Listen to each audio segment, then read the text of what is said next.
سلامونه ګرانو دوستانو، نن ډیره یو مهمه موضوع باندې خبرې کوو چې ډیره مهمه ده او باید تاسو دا ویډیو تر پایه وګورئ. زه به هم کوشش وکم چې دا ویډیو ډیره اوږده نه کړم، ځکه چې هره خبره یې ډیره مهمه ده او د افغانستان د خلکو لپاره د ګټې وړ ده او باید تاسو یې چې کړئ عملي کړئ. د نن ورځې د ویډیو عنوان دی د هر ډول عصبي حملې مخنیوي او تداوی. تاسو کولای شئ په دا طریقه چې زه تاسو ته وایم هم د حملې مثلا د قوي عصبي حملې یا د هر ډول بلې احساسي حملې یا د تاسو هغه مېرګیان چې تاسو ورته وایاست نه یو نفر مېرګیان یې چې د مېرګیانو تکلیف لري هغه حمله یا هر هغه حمله چې د انسان د بدن توازن د منځه وړي هغه چې وکړي د هغه یا مخنیوي وکړي یا یې تداوی. جالبه ویډیو ده نه، تاسو ته به ډېر جالبه وي ځکه چې تر ننه پورې داسې یو ویډیو به زموږ په پښتو ژبه یو ډاکټر تاسو ته نه وي جوړه کړې چې څنګه موږ کولی شو د اعصابو د ډېرو رقم په رقم عملو مخنیوي یا تداوي وکړو. یعنې په دې کې هر ډول عمله راځي. په اخر کې به زه تاسو ته د عملو یو څه اکټینګ هم وکړم.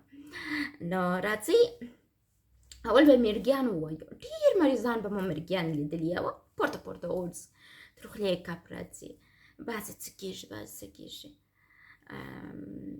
احساسي حملې راځي د اعصابو، ځینې توازن د لاسه ورکوي. دا ټوله ولې کېږي تاسو په خبر یاست؟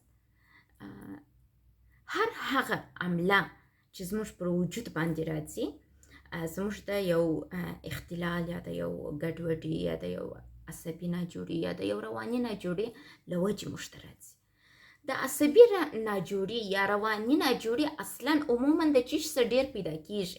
د دې څخه چې و دماغ ته اکسیجن مکمل نه ځي. د چی څخه چې دماغ ته اکسیجن مکمل نه ځي. دماغ ته اکسیجن عموما زموږ د غټو لاړو ځي. نو چې تاسو غواړئ ستاسو دماغ ته اکسیجن ولاړ سي، تاسو باید چې شو وکړئ مثلا تاسو احساس کوي یا تاسو تشخیص سوی ده چې تاسو رواني یو څه تکلیف لري او یا تاسو تشخیص ډاکټر نه دی کړی، ته خپله احساس کوي چې زه رواني تکلیف لرم. د دې دپاره چې دا سټاپ کې تداوی یې وکړې، مخنیوی یې وکړې د ډېرېدو، نو ته باید خپل دماغ ته هره ورځ اکسیجن ورسوې. هره ورځ دماغ ته اکسیجن څنګه رسیږي؟ هره ورځ دماغ ته اکسیجن دلته تاسو لاسونه نیسئ. دلته راځئ، لاسونه مو ونیوله وه.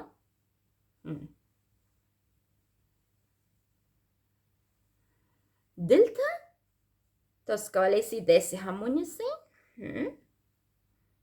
داسې او داسې چې تاسو کوئ دلته دا تاسو هغه د بدن غړي چې ستاسو دماغ ته اکسیجن بیایي په فعالیت شروع کړي. دوهم سټپ یې څه دی؟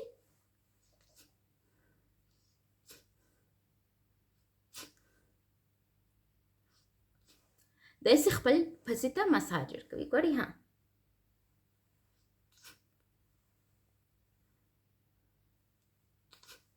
که د سر درد ورسره لرئ د دا ځای څه شروع کوئ، په دا سترګو کې لږ داسې کښته ځئ، پښته راځئ، دا رقم اجرا کوئ دلته او دلته. او درېیم سټپ یې څه دی؟ د پزې د خوا ساه اخیستل، د خولې د خوا راایستل. ها،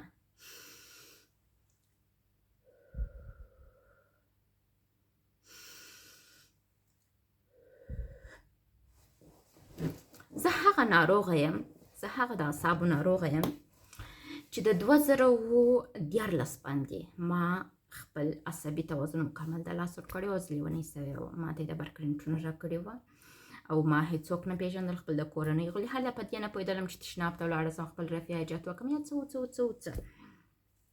نو راځو دې ته چې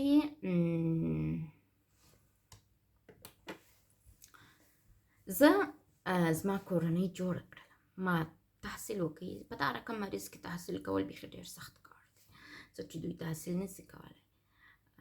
زه بعض وخت د 2019 څخه زما پر دماغ باندې څېړنه روانه ده د یو ډاکټرانو د ګروپ لخوا ځکه چې زه ډېر قوي ناجوړیانې لرم، دغه سربېره زه ډېر منظم ژوند کوم. نو دا څېړنه دوی روانه کړې ده. اول سر چې روانه کړل ما ځان بدبخت حسابوي چې زه څومره بدبخته یم چې پر ما باندې څېړنه کېږي. وروسته خبره شولم چې او دا خو زما په دې وجود کې یو څه شته چې ته یې کوي.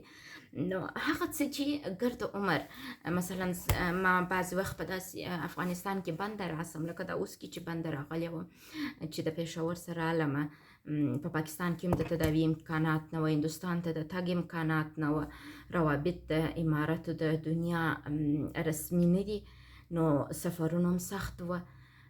زما صحت ډېر خرابېده، پر ما به حملې راتللې.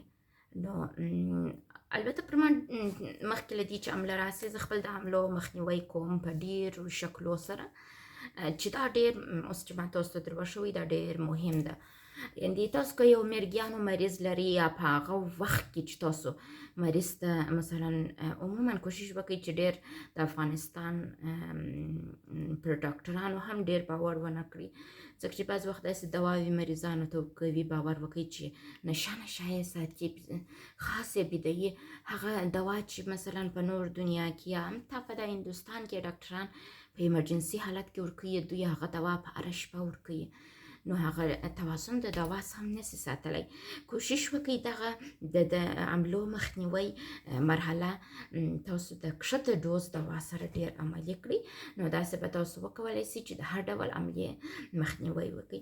یو شی چې ډېر مهم ده هغه دا ده، بعض وخت حمله راسي پر یو چا باندې، بیا خلک وایي دا ټګۍ کوي، هله دا چم وکړي. په دنیا کې هېڅوک ټګۍ نه کوي، هېڅوک پر ځان باندې حمله نه راولي، دا دروغ دي. تاسو پوهېږئ دغه نفر چې تاسو احساس کوئ چې دا ټګۍ کوي، پر هغه د اعصابو حمله راغلي، د هغه ویزبلیټي یا هغه لیدل یې تاسو نسئ کولی، لیکن هغه مریض احساسوي، د هغه حالت خراب وي. شاید یو ډاکټر یې په عادي امکاناتو درک نه کړي، نو بیا پلاسبو ورکوي. پلاسبو یو رقم د سیرومو بره اخلي، په موټ کې وري لکوي، په پوست کې هغه تک شین سي، درد هم وکړي. مریض داسې احساس وکړي چې دوا یې رایله کړل، دوی وایي وی بلا دی مریض مو خطا است، دوی ټګۍ یې کولی سم سو، چې دا ډېر د اعصابو په بخش کې ډېر یو غلط کار دی چې دا کار باید د مریض سره ونه سي. او هیڅ وخت خپل د مریض و ډاکټر ته اجازه مه ورکوئ چې ستاسو مریض ته پلاسبو ولګوي، او یا تاسو ځان ته دا باور مه ورکوئ چې دا مریض په پلاسبو باندې جوړ سو. تاسو کوشش وکړئ چې خپل مریض ته چیش ورکړئ، د دوی و دماغ ته د اکسیجن تک ورکړئ، ساه ورکړئ، اکسیجن ورکړئ، یا د اکسیجن ډبه په کور کې ولرئ. که تاسو په کور کې د اعصابو مریض لري نو د اکسیجن ډبه حتما ولرئ. اکسیجن چې مو ورکړ د هغه وروسته د دا ځای او دا حرکات او ساه اخیستل هغه ته ور زده کړئ، تر څو وکولی شي دماغ ته پر روزانه توګه منظم اکسیجن لاړ شي، تر څو دماغ فرش وي او د حملو جلوګیري وسي او په نورمال توګه روان وي. او کوشش وکړئ که تاسو په کور کې ناروغ لرئ د هغه اړوند مطالعه وکړئ، او کوشش وکړئ چې تشخیص یې وسي چې کومه ناجوړي لري، څه رقم یې تاسو دغه وکړئ، پاملرنه وکړئ، چې دا ډېر مهمه ده. په دا بخشو کې داسې به زه تاسو د عصبي حملو د جوړېدو ډېرې لارې وښیم، نو تاسو دا ویډیوګانې تعقیبوئ.